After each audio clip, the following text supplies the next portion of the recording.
The prophecy began with the sound of enamel cracking.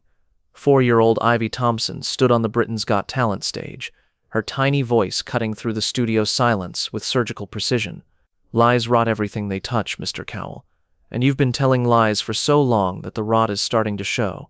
What happened next defied every law of human biology. Simon Cowell's perfect white teeth began crumbling and falling from his mouth like diseased fragments of his corrupted soul. For the first time in television history, decades of deception were manifesting as physical decay, and what this 4-year-old knew about the power of lies would expose the rotting foundation beneath Simon's empire of cruelty. But to understand how a child's words triggered the most disturbing dental collapse ever witnessed on live television, we need to go back to where this nightmare began. It was a humid August morning at the London Palladium, and Britain's Got Talent was conducting auditions that would become the most medically inexplicable footage ever captured.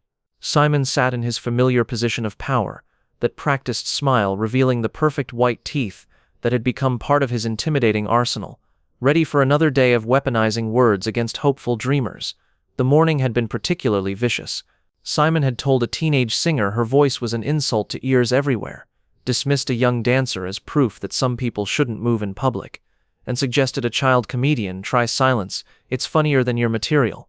But what the audience didn't know was that each of these brutal critiques had been carefully crafted lies. Simon didn't actually believe these performers were as terrible as he claimed. His cruelty wasn't honest assessment, it was manufactured entertainment, designed to create viral moments at the expense of genuine dreamers. Each false criticism had been delivered with Simon's signature smile, those perfect teeth gleaming as he destroyed aspirations with calculated deception.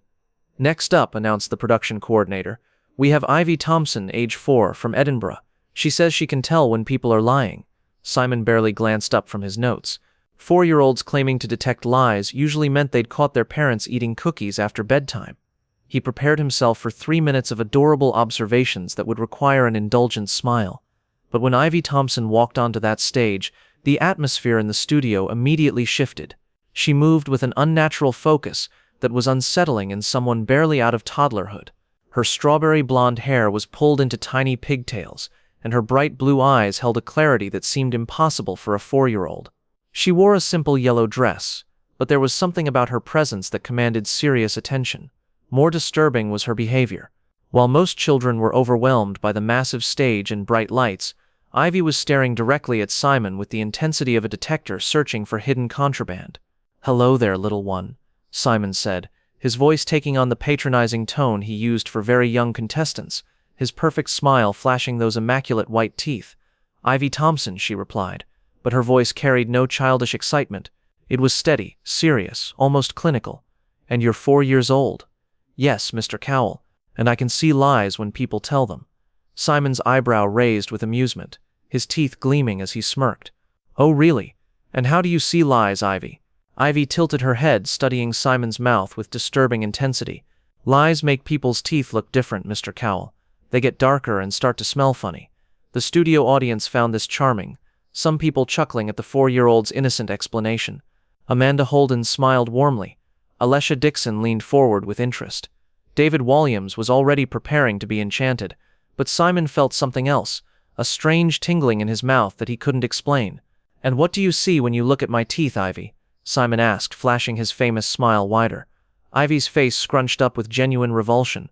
"They look really sick, Mr. Cowell, like they're rotting from all the lies you tell." Simon's smile faltered slightly, but he maintained his composure. "That's quite an imagination you have, sweetheart." "It's not imagination," Ivy replied with 4-year-old certainty. "Every time you lie about how bad someone is when you don't really think they're that bad, your teeth get a little more rotten inside." That's when Ivy Thompson said the words that would change everything. "Lies rot everything they touch, Mr. Cowell, and you've been telling lies for so long that the rot is starting to show." The moment those words left her mouth, something impossible began happening. Simon felt a sharp pain in his upper left molar, followed by an audible crack. He touched his cheek instinctively, and when he opened his mouth to speak, a piece of white enamel fell onto the judge's table. The studio fell silent as everyone stared at the fragment of Simon's tooth sitting on the surface in front of him. "What?" Simon began, but another crack echoed through his microphone, and another piece of tooth crumbled from his mouth. Ivy watched with clinical fascination. "It started with the lie you told about the singing girl yesterday," she observed. "You said her voice was terrible, but I could see in your eyes that you thought she was actually pretty good. That lie made your back tooth start rotting." Simon's panic was immediate and visceral. He could feel more teeth loosening in his mouth, the sensation of decay spreading like wildfire through his dental work. "This isn't possible," Simon mumbled through increasingly loose teeth, but even as he spoke, more enamel fragments fell from his lips. "I can see all the lies you've told, Mr. Cowell," Ivy continued matter-of-factly. "They're like little worms eating your teeth from the inside. The bigger the lie, the more worms there are." The studio was beginning to notice something was seriously wrong. The cameras captured every horrifying detail as Simon's perfect smile literally crumbled before their eyes. "Make it stop," Simon pleaded, his words becoming slurred as his teeth continued deteriorating. "I can't make it stop, Mr. Cowell," Ivy replied sadly. "Only truth can stop the rot. But you've been lying for so long I don't think you remember how to tell the truth anymore." Simon tried to close his mouth, but more teeth were coming loose, falling onto his expensive suit and rolling across the judge's table. His famous smile, the weapon he'd used to intimidate thousands of contestants, was literally falling apart. "I can see the lie about the dancer too," Ivy continued, as if cataloging inventory. "You said he couldn't dance, but really you thought he was brave for trying. That lie made your front teeth start going black." With each lie that Ivy exposed, more of Simon's teeth crumbled and fell. The man who had built his career on a foundation of calculated deception was watching that foundation literally rot away in real time. "Please," Simon begged, his speech now severely impaired by his rapidly disappearing teeth. "I don't understand what's happening." "Your lies are eating you from the inside, Mr. Cowell," Ivy explained with 4-year-old directness. "Every time you said someone was bad when you knew they were trying their best, every time you pretended cruelty was honesty, every time you chose entertainment over truth, it all made the rot spread further." The other judges were staring in horror as Simon's transformation accelerated. His mouth, once his most powerful weapon, was becoming a gaping cavity of decay and destruction. "The rot goes deeper than just your teeth, Mr. Cowell," Ivy observed clinically. "It's in your heart too, but hearts are harder to see than teeth." Simon's desperation was complete. Half his teeth were now gone, and he was struggling to speak coherently. "How do I make it stop?" Ivy considered this with the seriousness of an ancient physician. "You have to tell the truth about all the lies, Mr. Cowell. You have to say sorry for pretending cruelty was honesty. You have to admit that you made people feel bad just for entertainment." For the next 20 minutes, as his teeth continued falling like autumn leaves, Simon Cowell did something he'd never done in his career.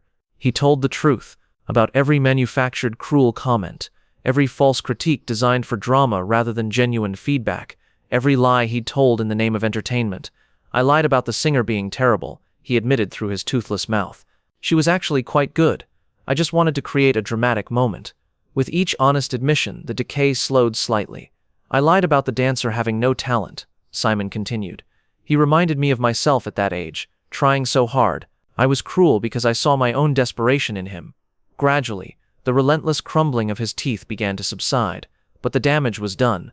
Simon's once perfect smile was now a landscape of gaps and decay, the physical manifestation of years of lies finally made visible. "That's better," Ivy said approvingly. "The rot stopped spreading. But the teeth that are already gone can't come back. Those are the price you pay for the lies you can't take back." The episode never aired in its original form, but the footage became legendary among dental professionals who couldn't explain how emotional dishonesty could manifest as rapid tooth decay. Simon returned to television eventually, but his approach was fundamentally changed. His critiques became genuinely constructive rather than cruel, focused on helping rather than hurting, and every morning he looked in the mirror at the gaps in his smile, a permanent reminder of the cost of lies.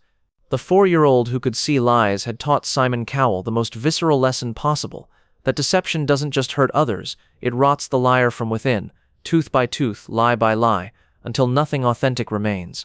Ivy Thompson disappeared from public view after that day, but legend has it that she now works with therapists, helping people understand the physical cost of emotional dishonesty.